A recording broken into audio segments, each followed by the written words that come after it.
안녕하십니까, 안배입니다. 오늘은 화요일, 오늘 쉬는 날입니다. 그렇지만 이렇게 영상을 담기 위해서 이렇게 카메라를 켰습니다. 오랜만에 카메라를 킨 이유가 있습니다. 사실 요거 두 번째 찍는 건데, 첫 번째는 찍었다가 너무 오랜만이다 보니까 두서없이 이야기하고 막 중구난방이었어요. 올해 정말 개인적으로는 좀 힘든 일이 많이 있었습니다. 작년 12월부터 사진관 매출이 조금 떨어지기 시작했어요. 자영업자들은 또 이제 그 이유에 대해서 이제 많이 고민을 하고 막 생각을 하게 됩니다. 이제 그런 상황에서 집이 누수가 3번이나 터졌습니다. 2년 전에 한 번 터졌고 올해에만 3번이 터져가지고 정말 미치는 줄 알았어요. 제가 이 남에게 피해 주는 거 정말 극도로 싫어하고 과하다 싶을 정도로 이제 피하는 스타일인데, 이 누수가 3번이나 터졌으니 오죽했겠습니까? 그래서 정말 죽을 것 같았어요, 그 시간들이. 그런데다가 좀 오래된 차를 타고 있었는데 그 차량이 시동이 꺼졌습니다. 예전에도 주행 중에 시동이 꺼져가지고 가족들이 다 있는데 그 경험이 너무나도 공포스러워서 이 트라우마가 있었는데, 이번에도 또 시동이 꺼지게 돼서 자동차를 바꿔야 될 때가 됐다,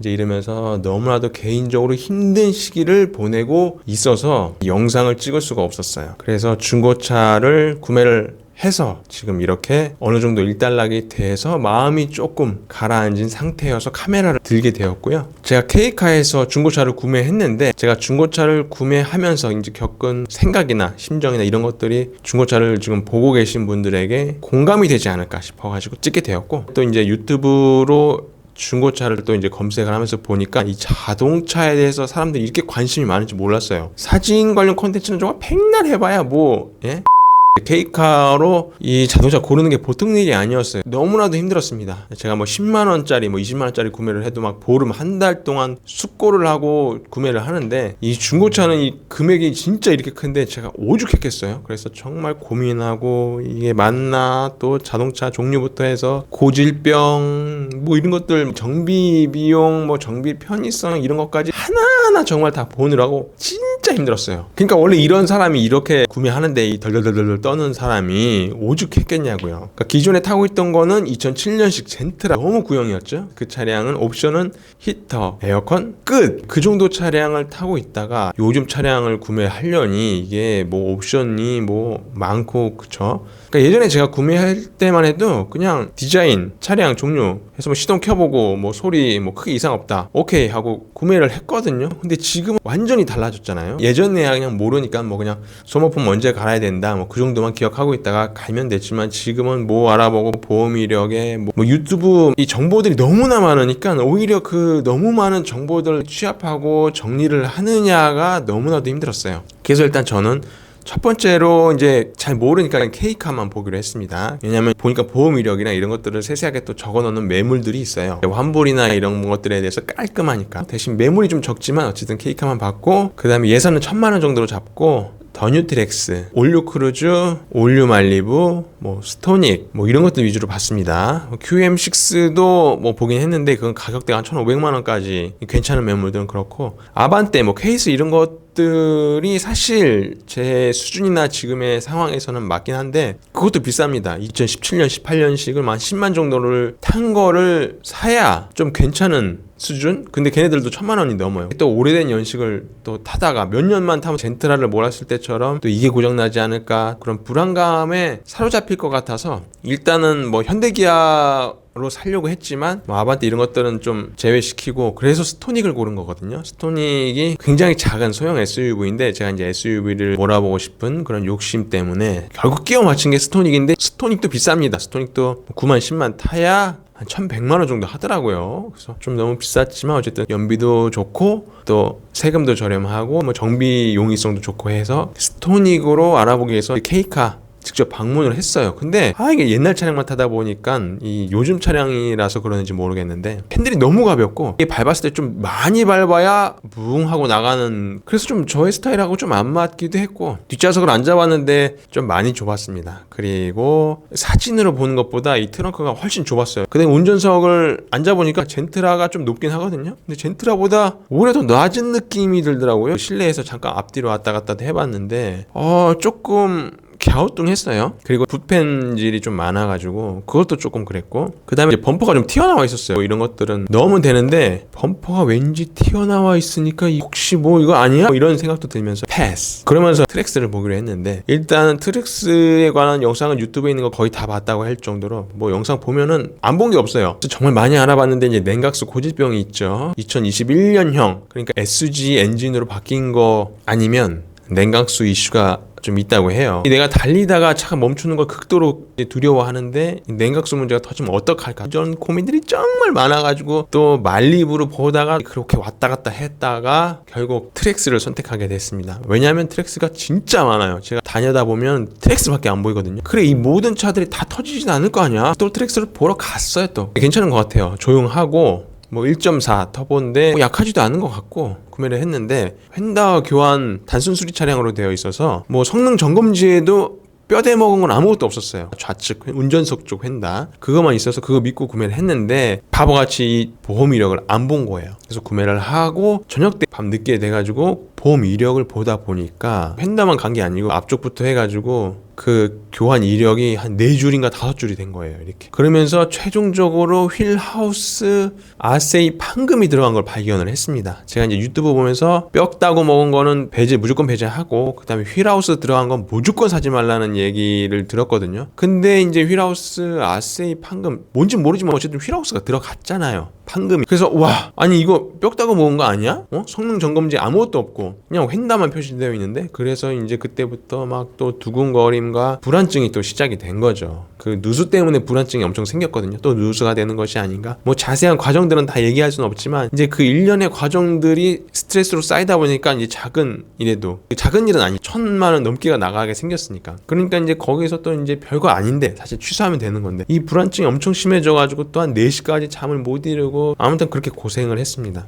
근데 취소는 엄청 간단해요. 이 해피콜 받아가지고 제가 이거 취소를 하겠습니다 하면 취소 땡 끝이었어요. 근데 이거 가지고 정말 그렇게 막 두근두근 한 거예요. 그래서 이렇게 케이카가 좋다니까. 이런 것들이 과정들이 깔끔합니다. 어쨌든 그래서 취소를 하게 되고 또 다시 알아보게 됩니다. 근데 이거 휠하우스 판금이 정비하시는 분 이야기를 들어보니까 그 휠하우스가 딱 뭐 찍히면 관련돼서 보험금이 뭐 나오나 봐요. 휠하우스가 안 나갔는데 그러진 않겠죠. 아니면 뭐 휠하우스 앞쪽에 작은 뭐 볼트만 풀어도 휠하우스가 뭐 찍힌다고 뭐 그러는 것 같긴 하더라고. 실제로 휠하우스는 괜찮은데 뭐 그랬을 수도 있다. 뭐 이제 그렇긴 하지만 어쨌든 나는 모르니까. 그래서 이제 새로운 걸 알아보는데 쉽지가 않더라고요. 어떻게 할까 하다가 어쨌든 트랙스도 최신 연식을 사는 게 2019년식 이고 많이 탄 게 1,000만 원 돈 내외인데 오래 탄 거를 사서 또 몇 년 지나서 또 이렇게 걱정하면서 타느니 조금 급을 올려서 금융권의 도움을 받아가지고 사는 게 맞지 않을까? 그런 고민이 스물스물 올라오더라고요. 그러면서 트레일블레이저로 가게 되었습니다. 트레일블레이저를 알아보는데 파노라마 썬루프 보는데 와, 이거 그 친구 테슬라 타보니까 이 파노라마 썬루프가 개방감이 또 장난이 아닌 거예요. 이 트레일블레이저부터는 이제 와이프의 도움이 들어가기 시작합니다. 혼자 너무 이제 스트레스 받고 결정을 못 지으니까 이 한 2달 정도 됐어요. 차를 보고 구매하고 트랙스까지만 한 달 넘게 걸렸는데 또 이게 아예 백지화가 됐으니까 언제 살지 모르게 되잖아요. 아내는 썬루프를 마음에 들어해서 썬루프를 옵션을 체크를 하고 보니까 이 매물이 몇 개로 추려지더라고요. 이 트레일블레이저도 썬루프가 있으면서도 이제 옵션이 많은 건 비싸고 연식이 또 최신이고 키로수 짧은 거는, 그래서 구매한 게 2021년식에 한 6만 정도 탄 거를 제가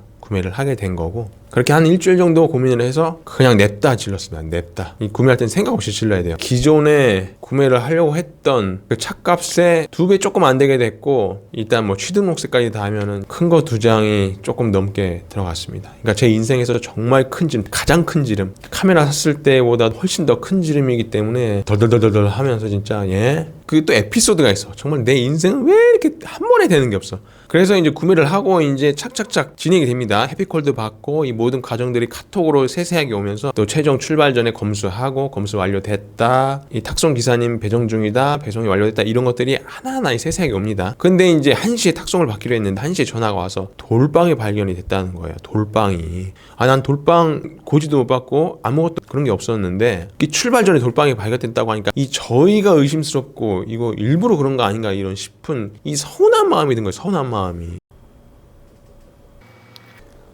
네, 미래에서 왔습니다. 제가 쉐보레 서비스 센터에 갔다 왔거든요. 근데 갔다 와서 이제 프리미엄 점검을 이렇게 받아왔습니다. 받아왔는데 거기서도 돌빵을 발견하지 못하셨더라고요. 그래서 이게 고의나 뭐 의도적인 것은 아니다. 이게 아마 제가 생각하기로는 탁송 기사님이 발견을 하시지 않았을까. 이 탁송 기사님이 출발을 하시기 전에 사진을 찍으시거든요. 어쨌든 그렇게 오해는 풀렸습니다. 다시 돌아가 보시죠.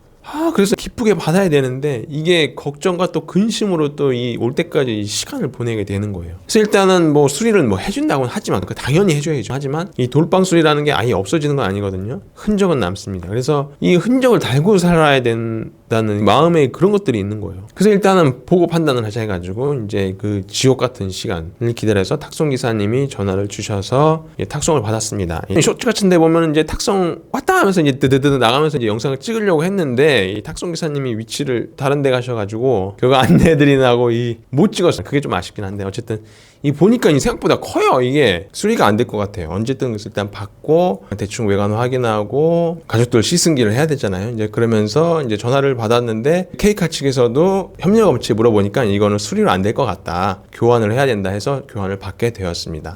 교환이랑 그다음에 이제 썬팅이랑 이제 이런 것들을 진행을 되는데 어쨌든 유리는 정품으로 했으면 좋겠는데 이제 썬팅은 기준이 어떤 걸로 되어 있는지 모르겠지만 좀 저렴한 걸로 할 수밖에 없다. 이제 이렇게 말씀을 해주셨는데 그 점은 뭐 수긍은 됩니다. 어쨌든 뭐 최대한 좋은 걸로 해준다고 어제 또 전화를 해가지고 그렇게 얘기가 됐으니까 구매 과정에 대한 얘기는 뭐 이 정도로 했는데 제가 구매를 했을 때 고려했던 것들을 한 번의 구매 취소를 통해서 또 깨닫게 된 점들을 조금 공유를 해볼까 합니다. 일단 가격이 1000만원대가 좀 경쟁이 심한 것 같아요. 너무 싼 건 아니지만 그래도 적당히 주고 괜찮은 매물들을 구할 수 있는 가격대이기 때문에 조금 경쟁이 심한 것 같고 그래서 마음에 들었다 싶은 거면 빨리빨리 구매를 해야 됩니다. 근데 이것도 빨리빨리 구매하다가 잘못되면 안 되니까 이제 조심스러워지는데 이제 그렇게 조심스러워지다가 좋은 매물을 놓치기도 해요. 저도 그런 경험을 해봤으니까 저는 진짜 너무 많이 봐가지고 한번 판매가 됐다가 다시 환불로 들어온 것도 매물 뜬 것도 봤어요. 근데 또 그런 것들은 금방 또 나가긴 하더라고요. 어쨌든 찜을 했을 때 이 찜을 사람들이 얼마나 많이 했는지 우측 상단에 뜹니다.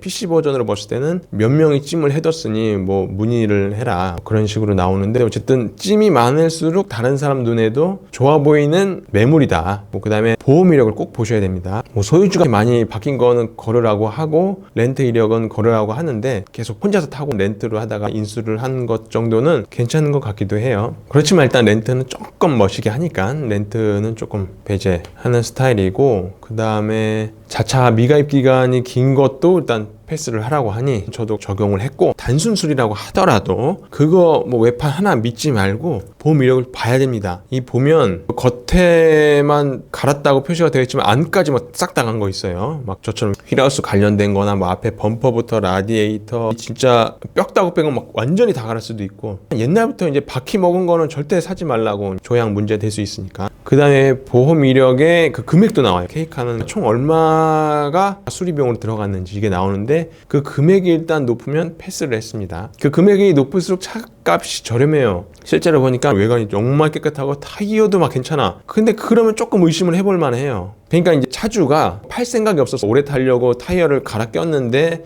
특별한 사정이 생겼거나 이러한 이유로 차량을 판매했을 수 있어요. 그런 차량은 정말 개꿀 매물인데 막 진짜로 막 사고 이력이 많고 이제 이런 것들을 조금 커버치려고 외판이 좋고 타이어가 괜찮은 그런 매물들도 분명히 있기 때문에 보험 이력을 꼭 보셔야 됩니다. 그래서 무사고가 제일 괜찮겠죠. 근데 무사고는 무사고가 아닌 건 다들 아시죠. 뭐 범퍼나 이 외관 뭐 이런 것들은 단순 판금이나 이제 그런 것들이 들어갔을 수 있어요. 근데 그런 거 중고차 사면 어쩔 수 없는 부분입니다. 그래서 그런 부분들은 감안하고 뼈다구는 안 먹고 이제 무사고로 되어 있는 차량들 그런 차량들은 뭐 경쟁력도 높고 단가도 비싸지만 오히려 조금 돈 더 주더라도 그런 매물이 좀 마음이 편한 것 같아요. 차를 잘 아시는 분들이나 뭐 그런 분들은 지금 제가 드리는 말씀이 해당되는 얘기는 아닙니다. 뭐 정비도 할 수 있고 그 문제점 파악해서 고쳐가면서 잘 타시는 분들은 판단하실 수 있는 분들이니까. 근데 저처럼 모르고 중고차를 처음 구매하거나 정말 오랜만에 구매를 구매를 하시는 분들은 그런 부분에 좀 덜 신경 쓰고 싶다, 조금이라도 돈을 더 주고 이제 K카에서 구매를 하게 되는 거죠. 그 다음에 제일 좋은 건 직접 보고 이제 운행을 조금이라도 해보는 건데, 사실 이 매물이 많지 않을 뿐더러 이제 전국에 뭐 퍼져 있는 매물 중에 마음에 드는 게 있을 수 있으니까 저처럼 탁송을 받아야 되는 부분도 있죠. 근데 어쨌든 3일의 환불 기간이 있으니까 운행해보고 이건 아닌 것 같다 싶으면 환불을 하면 되죠. 그리고 이제 정비소로 바로 가시는 분들 계시잖아요. 근데 저도 이제 그렇게 하려고 했는데 쉐보레 센터나 아니면 뭐 공임나라나 이런 곳들은 보니까 한 1, 2주는 예약이 다 차 있어요. 그래서 이거 미리 예약을 해놓고 또 차를 구매를 해야 되는데 이게 또 쉽지 않잖아요. 그래서 이게 타이밍 맞추기가 쉽지 않다. 대신 탁송을 최대한 늦게 받고 환불 기간 안에 정비를 받을 수 있게 맞추는 것 정도는 어떻게든 할 수 있지 않을까 싶긴 하거든요. 근데 저는 그게 안 됐어요. 그래서 환불 기간 3일보다 훨씬 뒤에 이제 정비를 예약할 수 있어서 일단은 다음 주에 예약을 잡아놨고, 쉐보레 이제 프리미엄 점검을 받으면서 이제 소모품 같은 거, 국물류 이런 것들 교환할 거 교환을 할 예정이고, 제가 젠트라 때 계속 다니던 카센터 가서 뼈다구를 먹은 거거나 이제 뭐 자기 살 아닌 것들 다 봐주셨고, 하체도 띄워가지고 근데 뭐 괜찮게 잘 샀다 뭐 이렇게 말씀을 해주셨고, 제일 중요한 건 이제 엔진이랑 미션인데 이런 것들은 제가 뭐 판단할 그게 없으니까 제가 경험했던 팁은 요 정도 될 것 같아요. 쉐보레가 그 수리 비용이나 이런 것들이 좀 비싸긴 하잖아요. 그런 점들을 조금 감안을 해서 조금 비싸도 되는데 차값 반 이상이 수리비로 나간 그런 매물들도 있긴 하거든요. 사고가 많은 건 좀 찜찜하긴 하잖아요. 그래서 그런 것들을 잘 파악을 해야 되고, 이외에도 제가 고려했던 것들이 많이 있을 텐데 지금 당장 생각나는 것들은